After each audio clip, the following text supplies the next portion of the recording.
আল্লাহর সেরা সংবিধান 30 পারার যে কোরআন আমল করে যে ইনসান সে হয় কামিলে ঈমান। মা কোরআন পড়ে সব সময় মায়ের বুক ভিজে যায় কান্না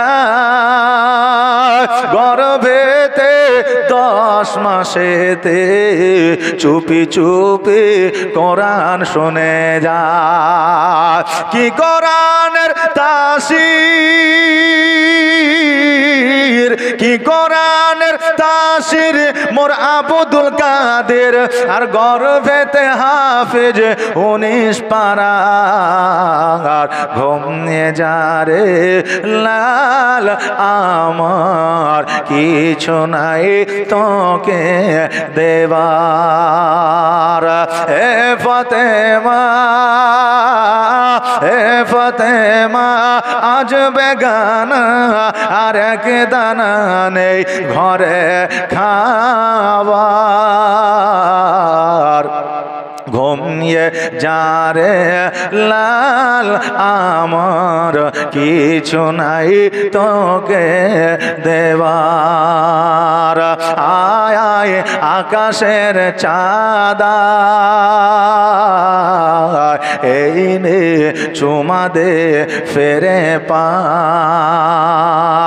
মোর মাসুমলি জানের কলি তুই এলি বাবা রোজার মাসে একটু দুধ খাইয়ে শুধু মধু নিয়ে কে যেন আসে ওরে হুর মালিকা, ওরে হুর মালিকা ফিরে যা তোরা আর কেছে রোজা লাল আমার ঘুমিয়ে যা রে লাল আমার কিছু নাই তোকে দেবার। শিক্ষক ওবায়দুল্লাহ বলে বাবা আজকে তোমার মায়ের গর্ভে থেকে যখন তুমি 19 পারা হাফেজ হয়ে গেছো, আরে আব্দুল কাদের জিলানী আজকে তোমাকে পড়ানোর মতো পাওয়ার ক্ষমতা আমার না।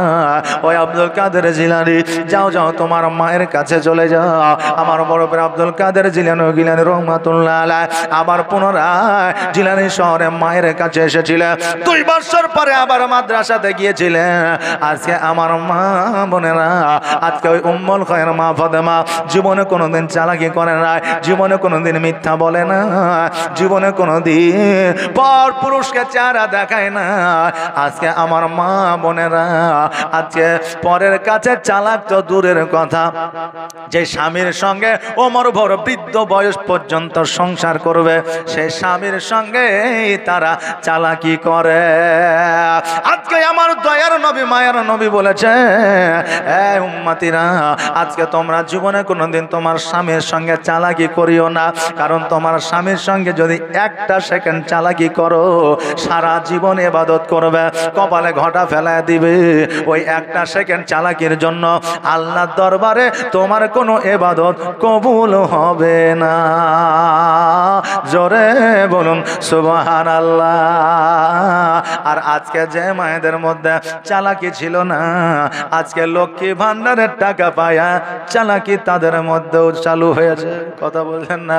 অনেক স্বামী আছে বলছে হুজুর গো লক্ষ্মী ভান্ডার ছিল না তো আমার একটু গুরুত্ব ছিল, সপ্তাহে 2 মাসে 1 মাসে 100 টাকার জন্য আমাকে বলতে হয় গো 100 টাকা দাও দরকার আছে, আর এখন একবারও বলে না কারণ লক্ষ্মী ভান্ডারে 1000 টাকা পেয়ে গেছে। মায়েরাও মনে করছে এখন মমতা ব্যানার্জি টাকা দিচ্ছে আর চালও দিচ্ছে ডালও দিচ্ছে, আজকে তুমি দাও খাইতে আর না দাও দরকার নাই। এইরকম মা এখনো জগতের মধ্যে আছে। আরে মা আজকে লক্ষ লক্ষ কোটি কোটি টাকা দিয়া তোমার স্বামীর মন তুমি জয় করতে পারবে না যতক্ষণ পর্যন্ত তোমার মন দিয়া স্বামীর মন জয় না করবা। স্বামীর মন যতক্ষণ জয় না করতে পারবে কিয়ামতের দিন তুমি ছাড় পাইবে না। তো বাবা আজকে বর্তমানে আমার মা বোনদের মধ্যে চালাকি অনেক এসেছে, হয়তো অনেক স্বামী বুঝতেই পারছে না, ধরতেই পারছে না। শফিকের ভিডিও দেখতে দেখতে ভাত রান্না করছে, ভাত গেছে পুড়ে, এখন চিন্তা করছে ভাত তো আর ফেলিয়ে দিলে হবে না, কারণ ভাত ফেলে দিলে তো লস তো আমারই, কথা বললেন না। এবার ওই ভাতের মার পাশে রেখে দিয়েছে। এখন স্বামী মাঠে থেকে কাজ করে আসে, দুপুরবেলায় খাইতে বসেছে, যে এখন বলছে হ্যাঁ রে বিবি, ভাত গেলে পুরো পুরো গন্ধ করছে কেন? তো এখন বিবি ঘুরিয়ে বলছে তুমি মূর্খ, তো সারা জীবন মূর্খই থাকলে শিক্ষিত আর হইতে পারলে না। তো এখানে শিক্ষিত আর মূর্খের কি আছে? বলে মূর্খ নাই, জীবনে কোনোদিন তান্দুরি রুটি খেয়েছ? তাহলে কত খাইলাম, কোথায় খেয়েছো? বলে মেহেরাপুরে খেয়েছি, কালিয়াচকে খেয়েছি, মালদায় খেয়েছে। তো তান্দুরি রুটি পুড়া থাকে না? তো থাকে। তাহলে এতদিন তান্দুরি রুটি খেয়েছো, আজকে তান্দুরি ভাত খেয়ালো। এতদিন তান্দুরি রুটি খেয়েছো, আজকে তান্দুরি ভাত খেয়ালো। এখন স্বামী দেখতে, তাই তো বিবি কষ্ট করে রান্না করেছে, তান্দুরি ভাত খেয়ে ফেলা যায়? এখন স্বামী তান্দুরি ভাত খেয়ে নিলে, হ্যাঁ মা বোনেরা, আজকে তোমার স্বামীর সঙ্গে চালাকি করো, আজকে তোমার স্বামী হয়তো তোমার চালাকি বুঝতে পারে না, কিন্তু কাল কিয়ামতের দিনে তুমি ছাড়ে পাইবা না। একটু চালাকির জন্য তোমার কোনো ইবাদত আল্লাহর দরবারে কবুল হবে না। আমার বড় আব্দুল কাদের জিলানী ও গিলানী রহমাতুল্লাহ আলাইহি পুনরায় মাদ্রাসাতে আসলে, মাদ্রাসায় আসার পরে আবার জানো বাবাজি ভাইরা পড়াশোনা আরম্ভ করলে। একদিন, 2 দিন, 5 দিন, 7 দিন অতিবাহিত হয়ে গেল। এবার বাবা হঠাৎ করে খাবারের যেন অভাব হয়ে গেল। 16টা দিনার ছিল, 16টা দিনার খতম হয়ে গেছে। কারণ যারা মুমিন হয়, আশেপাশে যদি ক্ষুধার্ত থাকে, ওই ক্ষুধার্তকে না খাওয়াইয়া কোনোদিন মুমিন খাইতে পারে না। নিজের টাকাগুলো গরিব মিসকিন ইতিমের মধ্যে দিয়ে দিয়েছে। আমার বড় পীর আব্দুল কাদের জিলানী ও গিলানী রহমাতুল্লাহ আলাইহি, উনিও যেন আপনার ক্ষুধার্ত অবস্থায় আছে। 1 দিন, 2 দিন, 4 দিন, 5 দিন, 7 দিন অতিবাহিত হয়ে গেল। খাবার নাই, খাবার নাই, ক্ষুধার জ্বালা যেন সহ্য করা যায় না। আজকে থেকে 500-600 বছর আগে তো দূরের কথা, আজকে থেকে 20 বছর আগে মাদ্রাসায় অভাব ছিল না, খাবারের অভাব ছিল। এই দেখেন তহিদুল আশরাফি, আমার খুব প্রিয় ভাই, খুব কাছের মানুষ, কারণ আমি একসঙ্গে অনেক প্রোগ্রাম করেছি। শায়ের ইসলাম, উনি একজন বিখ্যাত শায়ের ইসলাম। এখন বর্তমানে আপনারা হয়তো অনেকে জানেন, হয়তো অনেকে জানেন না, কথা বুঝলেন না। কারণ দেশের মানুষ অনেক সময় মানে মানুষকে চিনতে পারে না। যে মোবাইলে যদি সামনে ছবি আসে, বলে এটা তো অমুকের আমার ইমাম মনে হয়েছে রে, তুলে দে, দিয়ে ভগবান গোলা মুর্শিদাবাদের কেউ আছে কিনা দেখ। যে হ্যাঁ, আজকে হঠাৎ করে ফোন আসছে, পাশের গ্রাম, মানে 2টো গ্রামের পরে, ও জানেই না যে আমার বাড়ি, আর 2টো গ্রামের পরে আমার বাড়ি। আসসালামু আলাইকুম। ওয়ালাইকুম সালাম। হুজুর অমুক ডেট আছে? বলে আছে। কোথা থেকে বলছেন? বলে অমুক গ্রাম। ও আমাদের পাশেই গো। তো বলছে আপনার বাড়ি কোথায়? আমার বাড়ি ভগবান গলা প্রপারে। ও এখানেই বাড়ি? তাহলে ঠিক আছে, পরে জানাচ্ছি। মানে কাছের নিবে না, কথা বুঝলেন না? হ্যাঁ, মানে কাছের নিলে ভ্যালুয়েশন থাকবে না, লোকজন এখানকারই বলবে কি এমন বলবি হবে। এখন ও আলাদা বলবে, আমি কি আলাদা বলবো নাকি? যে একই তো ঘটনা, একই তো হাদিস, একই তো দলিল, একই তো কোরআন, নাকি? আলাদা নয়, তবে বাবা মুখটা আলাদা, বলার ধরনটা আলাদা, হ্যাঁ, শর্টটা আলাদা, তাই না বাবজি ভাইরা? তাই আজকে হয়তো আমাকে আপনি পেয়েছেন, কালকে হঠাৎ করে যদি কিছু হয়ে যায়, আমাকে ফোন করতে হবে, ডেট আছে কিনা জানতে হবে, অ্যাপয়েন্টমেন্ট নিতে হবে। তা আমার মন গেলে আসবো, না মন গেলে আসবো না, কথাটা বোঝেন। আর আপনার পাশের গ্রামের ইমাম, আপনার দেশের ছেলে, গ্রামের এলাকার ছেলে, যখন ডাকবেন তখনই পাবেন, নাকি বলেন? হ্যাঁ, তো যদি একটু লসও হয়, যদি একটু ক্ষতিও হয়, এলাকার আশপাশের ছেলেগুলোকে ডাকবেন, একটু টাকা পয়সা দেন আর না দেন, ভালোবাসাটুকু দিবেন, ইনশাল্লাহ। আলেম ওলামা ভালোবাসারই ভিখারি, কথা বুঝলেন না? আলেম ওলামা ভালোবাসারই ভিখারি।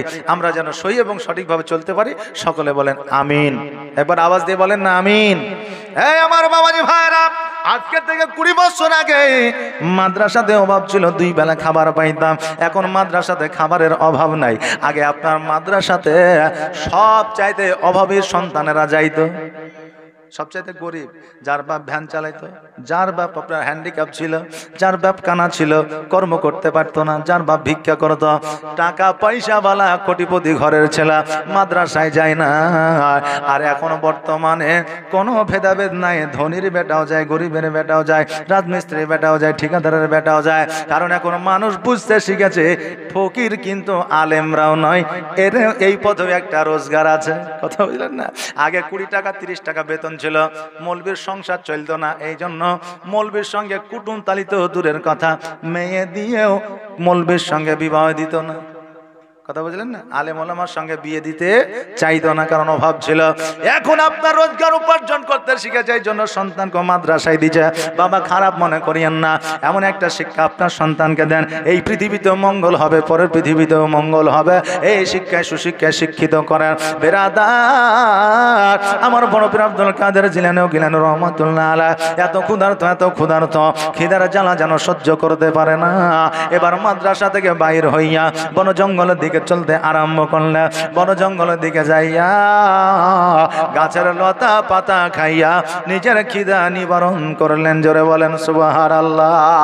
গাছের লতা পাতা খাইয়া এবার মাদ্রাসার দিকে যখন আসলেন, শিক্ষক ওবাইদুল্লাহ বলতেছে, আব্দুল কাদের জিলানী তুমি কোথায় গিয়েছিলে? বলে হুজুর জঙ্গলে। বলে কিসের জন্য?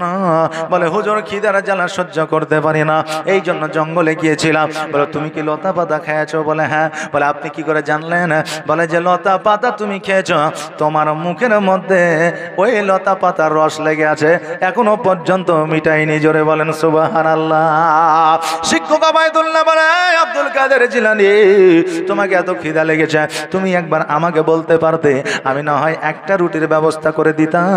আমার বড় পীর আব্দুল কাদের জিলানী বলে, ও হুজুর গো, আজকে আমাকে আপনি একটা রুটি দিবেন, কিন্তু আমার মতো শত শত বাচ্চারা ক্ষুধার্ত আছে, ওই বাচ্চাগুলো কি খাইয়া পেটের খিদা নিবারণ করবে? জোরে বলেন সুবহানাল্লাহ।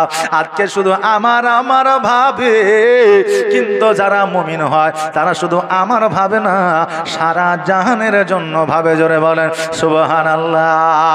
আজকে ফিলিস্তিনের বুকে মুসলমানের প্রতি অত্যাচার হচ্ছে। আজকে আমরা ভারতবর্ষের মাটিতে চায়ের দোকানে বসে গল্প করে কত দুঃখ রে বাবা, ফিলিস্তিনের বুকের মানুষকে হত্যা করলো, শহীদ করলো, সহ্য করতে পারছি না। বলছে কি বলছে না? অনেক লোক এই কথা বলছে না, যা সহ্য করা যাচ্ছে না। গতকালকের খবর দেখলাম, আপনার রোবট তৈরি করেছে, এই রোবট দ্বারা মুসলমানদের শহীদ করেছে। এরে বাবা, আজকে আমরা মুসলমান চায়ের দোকানে বসে গল্প করে আহারে সহ্য করা যাচ্ছে না, আহারে কত কি করলো, আহারে গুলি করে দিল, কেটে দিল, মেরে দিল, বলছে কি বলছে না? কিন্তু বাবা, ওই ফিলিস্তিনে মুসলমানের প্রতি দরদ তোমার তখনই আল্লাহর দরবারে কবুল হবে যখন তোমার নিজের মায়ের পেটের ভাইয়ের সঙ্গে তোমার মহব্বত থাকবে।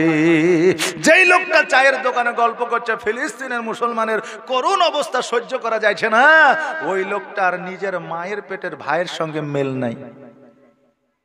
নিজের মায়ের পেটের ভাইয়ের সঙ্গে মেল নাই, তো নিজের মায়ের পেটের ভাইয়ের সঙ্গে যার মেল থাকে না, মহব্বত থাকে না, আচ্ছা বলেন বিদেশের মুসলমানের প্রতি তার কি মহব্বত থাকবে? থাকবে যে? থাকবে না। শুধু না মুখেই বলে যে আরে খুন করে দিলে, কতল করে দিলে, শহীদ করে দিলে, কিন্তু আগে নিজের ভাইকে ভালোবাসতে শিখো। প্রতিবেশীর প্রতি ভালোবাসা অটোমেটিক শুরু হয়ে যাবে। প্রতিবেশীকে যদি তুমি ভালোবাসতে পারো, তোমার দেশের মানুষকে তুমি ভালোবাসবে, আর তোমার দেশের মানুষকে যদি তুমি ভালোবাসতে পারো, বিদেশের মুসলমানদের প্রতি তোমার ভালোবাসা অটোমেটিক জাগবে। আজকে বিভিন্ন জায়গায় মুসলমানদের প্রতি অত্যাচার করা হচ্ছে, আজকে তার প্রতিবাদ নাই কেন? মানুষের মন কাঁদে না কেন? শুধুমাত্র আমরা টিভি আর পেপার পড়েই আমরা বলতে পারি, কিন্তু সামনে বলার মতো প্লেয়ার খুব কম, নাই। কথা বুঝলেন না? নাই। তো এই জন্য নাই যে আমাদের নিজের আত্মীয়র সঙ্গে মহব্বত নাই, ভাইয়ের সঙ্গে মহব্বত নাই, খালার সঙ্গে মহব্বত নাই, মা বাবার সঙ্গে মহব্বত নাই, নিজের শ্বশুর পরিবারের সঙ্গে মহব্বত নাই, তাহলে বিদেশি মুসলমানের প্রতি মহব্বত কি থাকবে? জি থাকবে? থাকবে না। আগে নিজের ভাইকে ভালোবাসুন, আগে নিজের প্রতিবেশীকে ভালোবাসুন, মা বাবাকে ভালোবাসুন। এখন সব চাইতে বড় দুশ্মন কে জানেন? পৃথিবীর মধ্যে সবচাইতে বড় দুশ্মন হচ্ছে বাপের জন্য ছেলে আর ছেলের জন্য বাপ। কারণ প্রায় 100-র মধ্যে 99টা পরিবারে বাপের সঙ্গে ছেলের মিল নাই, ছেলের সঙ্গে বাপের মিল নাই। তাহলে এখান থেকে বোঝা যাচ্ছে কিনা যে পৃথিবীর মধ্যে বাপ আর ছেলের দুশ্মনী সবচাইতে বেশি? বোঝা যাচ্ছে না? যদি দুশ্মনী না থাকতো তাহলে বাপ আর ছেলের মধ্যে মহব্বত তো থাকতো। বাপজি ভাইরা, এখানে অভাব একটাই, যে এখন আমরা হালাল আর হারাম আমরা বুঝতে পারিনি, বুঝতে শিখিনি।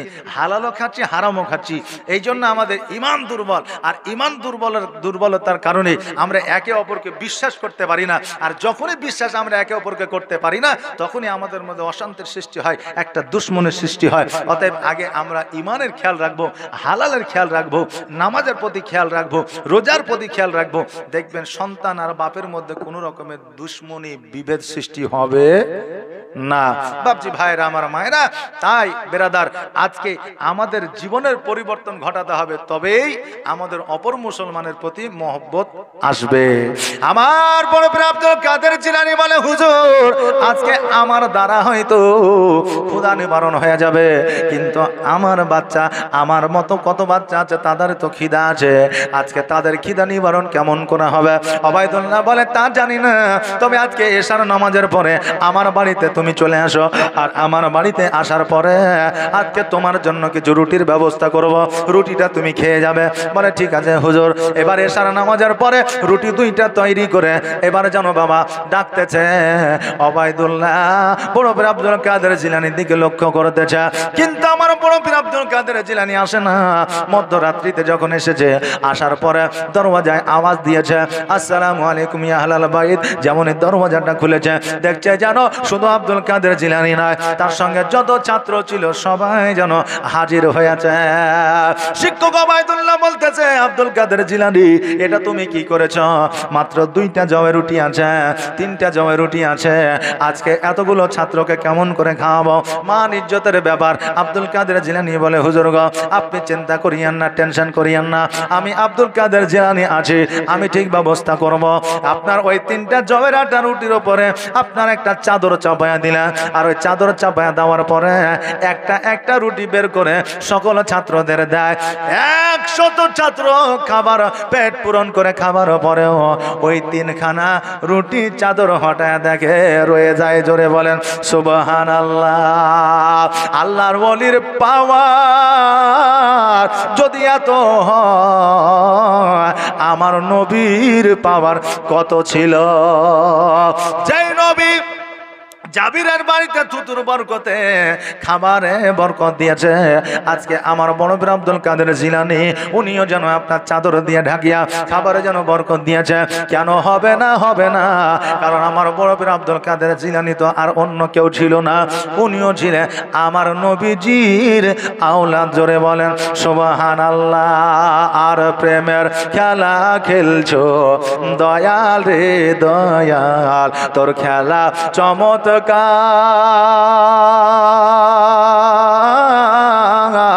আর না পাকে মানুষ বানায়া আমি লাই সবা যার রে।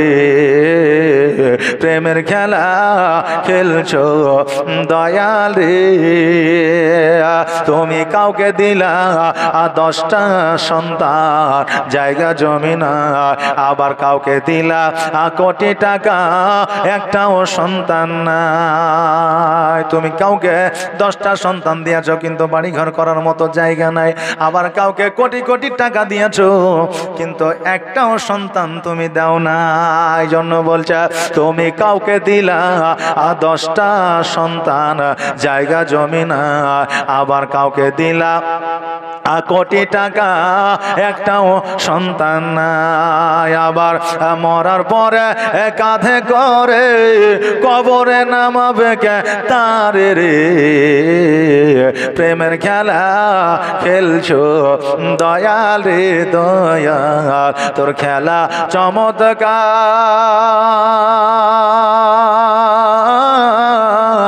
আর না পাকে মানুষ বানায়া আমি লাই সবা যার রে। প্রেমের খেলা খেলছো দয়াল রে, তুমি কারো কলিজায় আগুন দিলা, মা বাবা কেড়ে নিয়া, আবার কারো করিলা চির দুঃখে সন্তান লাশ বানায়া, আবার কাউকে তুমি কান্দাও দয়াল মনের মানুষ কেড়ে নিয়া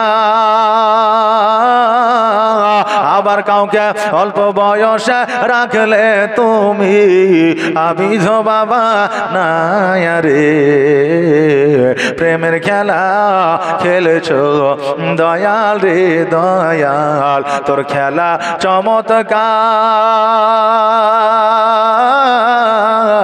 আর না পাকে মানুষ বানায়া আমি লাই শোভা যার রে প্রেমের খেলা খেলছো দয়াল রে আল্লাহ হুম্মা সাল্লাল্লাহু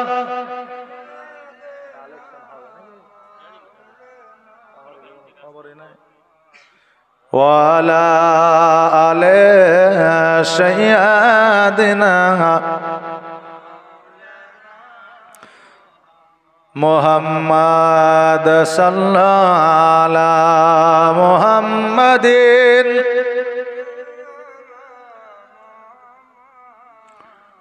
हरदम ज़बान से निकालो पाक नामे मोहम्मद हरदम ज़बान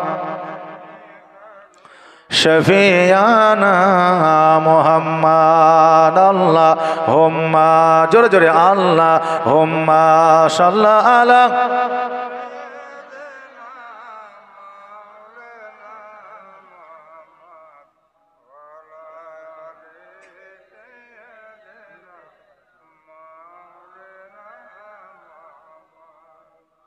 सल्लल्लाहु अला मुहम्मदिन मोहम्मद हरदम ज़बान से निकालो पाक नबी मोहम्मद हरदम ज़बान शफियाना मोहम्मद বাবাজি ভাইরা আমার বড় পীর আব্দুল কাদের জিলানী ও গিলানী রহমাতুল্লাহ আলাইহি যদি এত পাওয়ার থাকে গো আমার নবীর পাওয়ার কত ছিল আমার বড় পীর আব্দুল কাদের জিলানী ও গিলানী রহমাতুল্লাহ আলাইহি ওই জায়গা থেকে যখন মাদ্রাসায় আসলা মাদ্রাসায় আসার পরে একটা জায়গিরের ব্যবস্থা করে দিলে যাতে জায়গিরের বাড়িতে আপনার ঠিকঠাক ভাবে খাওয়া দাওয়া হয় ওই জায়গির আমার বড় পীর আব্দুল কাদের জিলানীকে বাড়িতে কোনোদিন প্রবেশ করতে দেয় নাই আর ওর বাড়িতে কোনো একটা সন্তানও আল্লাহ দেয় না ও বেরাদার আজকে অনেক তালবে ইলম মাদ্রাসায় পড়তে পড়তে জায়গিরের বাড়িতে গিয়েছে কিন্তু জায়গিরের বাড়িতে খাবার বেঁধে দিয়েছে বাড়িতে খেতে দেয় না এইরকম অনেক জায়গির ছিল অনেক জায়গায় মাদ্রাসায় এরকম ঘটনা ঘটেছে সকল মানুষ কিন্তু এক হয় না রে বাবা তবে অনেক মানুষ অনেক জায়গির ছিল তালবে ইলমকে নিজের সন্তানের মতো দেখেছে বেরাদার আজকে বড় পীর আব্দুল কাদের জিলানী 2 বছর যখন ওই বাড়িতে খানা খাইলেন একদিন হঠাৎ করে বলছে আল্লাহ তোমাকে টাকা দিতে পারে সম্পদ দিতে পারে সবকিছু দিতে পারে কিন্তু একটা সন্তান দেয় নাই এই জন্য সন্তান তোমাকে দেয় নাই কারণ সন্তানের গুরুত্ব তুমি বোঝো না ছোটদের স্নেহ করতে জানো না ছোটদের ভালোবাসতে জানো না আজকে ছোটদের যত্ন তুমি নিতে জানো না এই জন্য আল্লাহ তোমাকে সন্তান তোমাকে দেয় নাই জোরে বলেন সুবহানাল্লাহ শিক্ষক ওবায়দুল্লাহর কাছে বিচারটা গেল শিক্ষক ওবায়দুল্লাহ বলল এই কথা কেন বলেছ বলে আজও পর্যন্ত আমি যে একজন বাচ্চা ছেলে আজও পর্যন্ত সুসম্মানে সইভাবে আদর যত্ন স্নেহ দিয়া আজও পর্যন্ত খাবার দেয় নাই এই জন্য এই কথা বলেছি ওই সন্তান বলে তোমাকে স্নেহ দিব ভালোবাসা দিব মায়া মমতা দিব তুমি কি আমার পরিবারে একটা সন্তান এনে দিতে পারবে হযরতে বড় পীর আব্দুল কাদের জিলানী রহমাতুল্লাহ আলাইহি বলে আমি কথা দিলাম আজকে আমাকে একটু ভালো করে কথা বললে আমি আল্লাহর কাছে ফরিয়াদ করে দেব তোমার বিবির গর্ভে সন্তান আসবে জোরে বলেন সুবহানাল্লাহ এক সপ্তাহের মধ্যে ওই সর্দারের বিবির গর্ভে আপনার সন্তান এসে গিয়েছিল বেরাদার আজকে ওই গাউস পাককে উদ্দেশ্য করে আজকে এই রাত্রিটায় গাউস পাকের জীবনী আপনারা শুনলেন আজকে এই গাউস পাককে স্মরণ করলে আজকে গাউস পাকের স্মরণে যদি আমরা আসি গাউস পাককে যদি স্মরণ করি। আমার গাউস পাক বলে দিয়েছে যে তোমরা ততক্ষণাৎ আমার সঙ্গে জান্নাতে যাওয়ার জন্য আমি তোমাদের জান্নাতে নিয়ে যাওয়ার জন্য রেডি হয়ে যায়। জোরে বলেন সুবহানাল্লাহ।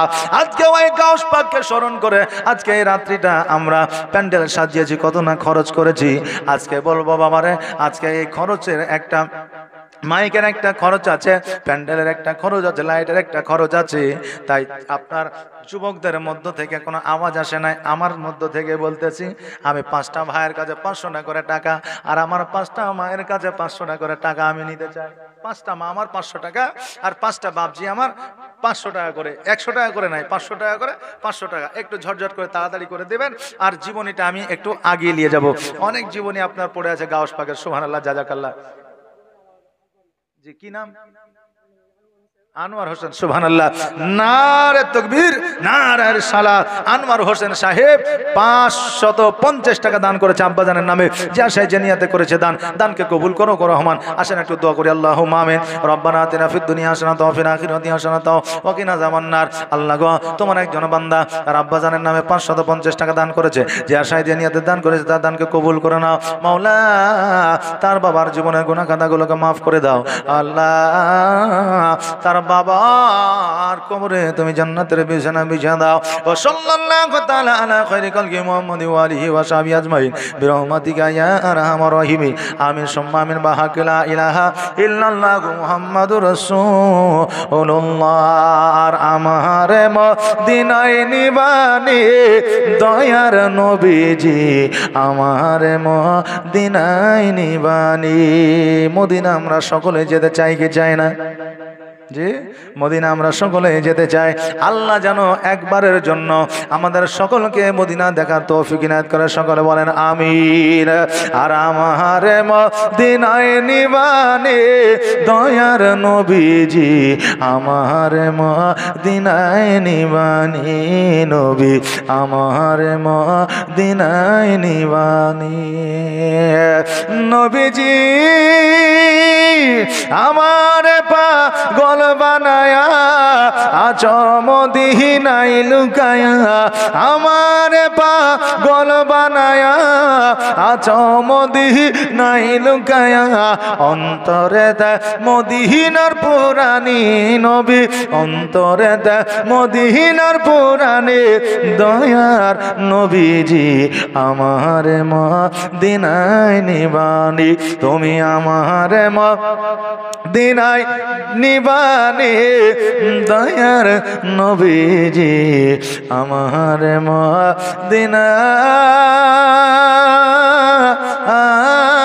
মদিনায় নিবানি।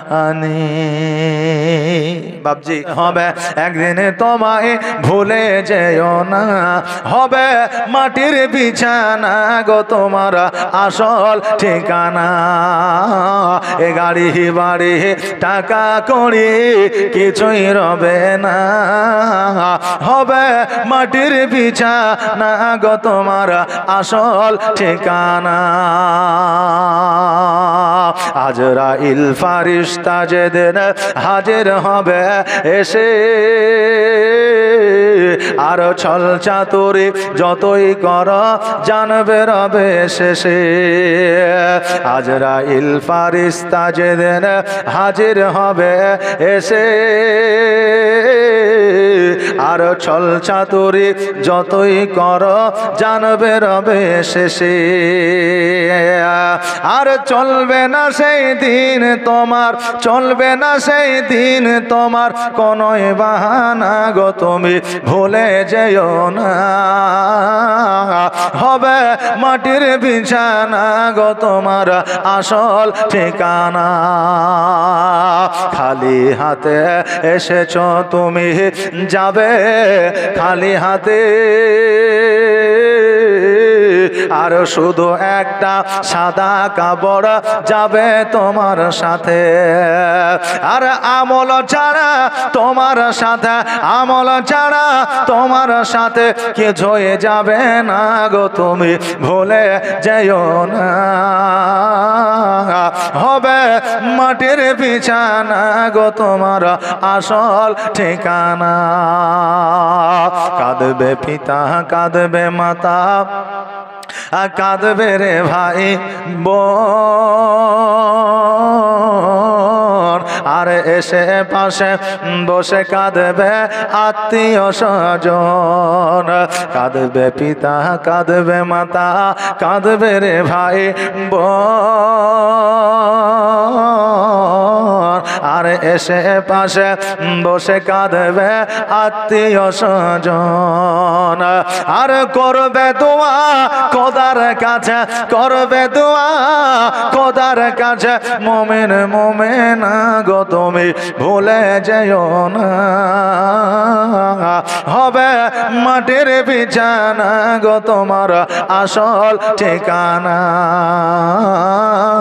এ গাড়ি বাড়ি টাকা করে হবে। আল্লাহু আকবার, আল্লাহু আকবার, আল্লাহু আকবার,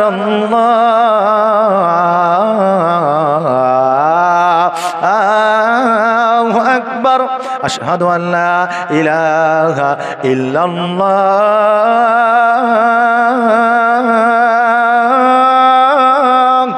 আশহাদু আল্লা ইলাহা ইল্লাল্লাহ।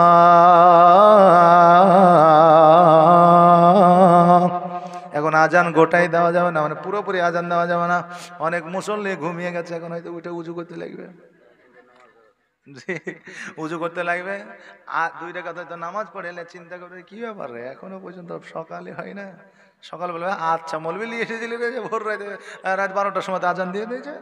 জি বলবি বলে না, এই জন্য আজান পুরোটা দেওয়া এখন যাবে না, যেহেতু প্রায় 2টোর কাছাকাছি। সুবহানাল্লাহ, মাশাআল্লাহ, জাযাকাল্লাহ। তা আজানটা আমাদের শুদ্ধ দিতে হবে। আমার বড় প্রিয় আব্দুল কাদের জিলানী বলে, তোমার সমস্ত শর্ত আমি মেনে নিলাম। তুমি মুরিদ হইবা, মদ খাবা, খাইতে চাও মদ খাবা, চুরি করতে চাও চুরি করবা, নামাজ পড়বা না কোনো অসুবিধা নাই, কিন্তু আজান যখন হবে ওই সময় দাঁড়িয়ে যাবা, আজানটা শ্রবণ করবো। বলে ঠিক আছে। মুরিদ হয়ে বাড়িতে চলে গেল। দিনগুলা পার হয়, 1 দিন 2 দিন 3 দিন 4 দিন 5 দিন। এবার অভাব যখন লেগে যায়, চুরি করতে যাইতে হবে। বান্না মেরেছে, বিবি আপনার তেল মাখায় দিয়েছে। আগে চুরি করতে গেলে তেল মেখে যেতে, যাতে ধরতে না পারে, ধরলে যাতে স্লিপ খেয়ে চলে যায়, বুঝলেন না?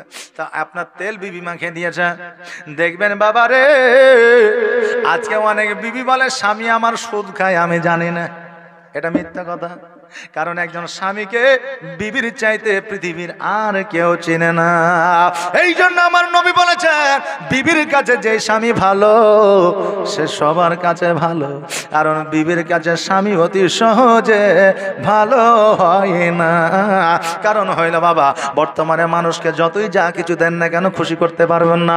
বিবিকে এত ভালোবাসা দিবেন, বিবিকে এত টাকা পয়সা, এত সোনা দানা দিবেন, কোনোদিন খুশি করতে পারবেন না। বলে না আমার বিবি তো খুশি। দেখবেন কোনো না কোনো সময় রাগে হোক, জ্বালাই হোক, কোনো কিছুতে হোক আপনাকে বলেছে, তুমি মনে করছো সোনা দিয়েছো, দানা দিয়েছো, টাকা দিয়েছো, পয়সা দিয়ে জমি দিয়েছো বলে আমি কি খুশি নাকি তোমার উপর রাজি? তা লয়, আমি জ্বালাই পড়ে আছি। অনেকে হয়তো বিলিয়ে দিয়েছে। অনেক স্বামী বলেছে, বিবি রে তোকে বিবাহ করে নিয়ে এসেছি বলে 10 বছর 12 বছর সংসার করেছি বলে তুই আছিস, নইলে কবে তোকে তোর বাপের বাড়ি পাঠিয়ে দিতাম। মানুষ এমনই একটা প্রাণী, আপনি যতই যাবতীয় যা কিছু দেন না কেন মানুষকে কোনোদিন খুশি করতে পারবেন না। ও বাবাজি ভাইরা, এবার বাবা বিবি তেল মাখায় দিয়েছে, রাজার বাড়িতে গিয়েছে, চুরি করতে হয়েছে। এবার শেষ, চুরি করবো আর চুরি করবো না। এবার সোনা দানা মনে মুক্তার কাছে ফরমান মিস্ত্রি, সুবহানাল্লাহ। এই দেখেন ফরমান মিস্ত্রি 500 টাকা দান করে, আল্লাহ যেন দানকে কবুল করে। রাজপ্রাসাদে ঢুকে গিয়ে আপনার সোনা দানার ঘরে যাইয়া ব্যাগের মধ্যে সোনা দানা ভরে নিয়েছে। আর সোনা দানা ভরে নিয়া যেন আপনার যখন বাইর হয়ে চলে আসে, সোনা আপনার লাইন দিয়ে সাজানো আছে। আর ওই সোনার ঘরে, রূপার ঘরে ঢুকে গেলে সময় পার হবে, আপনি বুঝতেও পারবেন না। এবার যখন সোনা দানা লইয়া যখন ঘর থেকে বাইর হয়ে আসছে, এইদিকে সকাল হয়ে গেছে, এইদিকে আপনার যেন আজানও শুরু হয়ে গেছে। আল্লাহু আকবার, আল্লাহু আকবার, আল্লাহু আকবার, আল্লাহু আকবার। মুরিদ দাঁড়িয়ে গেছে, কারণ পীর সাহেবের কথা শুনতে হবে। দাঁড়িয়ে আছে, এইদিকে আজান শুনিয়া রাজা বাইর হয়ে আসছে, দেখছে যেন একজন ব্যাগ ঘাড়ে নিয়ে দাঁড়িয়ে আছে, বান্না মেরিয়া তেল মাখি দিয়ে। এখন চিন্তা করে এই লোকটা তো জীবনে কোনোদিন আসে নাই, আমিও দেখি নাই, হয়তো আজান যখন আমি শুনতে পাই, হয়তো এই লোকটাকে দেখে মনে হয় আজকে এই লোকটাই হয়তো আমার বাড়িতে এসেছে ইমামতি করার জন্য। আরে দেখে এই লোকটা হয়তো ইমামতি করার জন্য এসেছে। এবার ও আজানটা চুপ করে শুনছে, এইদিকে মুসল্লা পাড়ে দেয়া যায় না, মাঝে পাড়ে দেয়া সমস্ত সৈন্যরা রাজা যেন পেছনে আপনার বসে আছে। আজান যেমন শেষ পালাইতে যাবে, উনি দেখছে রাজা প্রজা সবাই। কি ব্যাপার? বলে আমরা তো তোমার পেছনে বসে আছি, তুমি নামাজটা পড়াবে। বলছে এইভাবে কি কেউ নামাজ পড়ায় নাকি? হ্যাঁ, গায়ে একটা পোশাক নাই, বান্না মেরে আছে, এইভাবে কি নামাজ পড়ায়? রাজা বলছে আমার কাছে পোশাক আছে হাজারো হাজারো, কয়টা লিবা? এবার তাকে পোশাক দেওয়া হলো, বলে নামাজটা পড়াও। বলছে আলিফ জানি না, বা জানি না, তা জানি না, আমি কেমন করে নামাজ পড়াবো? জীবনে কোনোদিন নামাজও পড়ি নাই। কথা বললেন না? পাকা মুসল্লি নামাজ জানে না, সূরা জানে না। ও 14 বছর ধরে নামাজ পড়ছে। একটা মানুষ, বুঝলেন, অরিজিনাল ঘটনা, একটা মানুষ 10 থেকে 15 বছর নামাজ পড়ে, তার দাড়ি চুল সব পেকে গেছে। কি নাম? শরীফুল শেখ, 200 টাকা।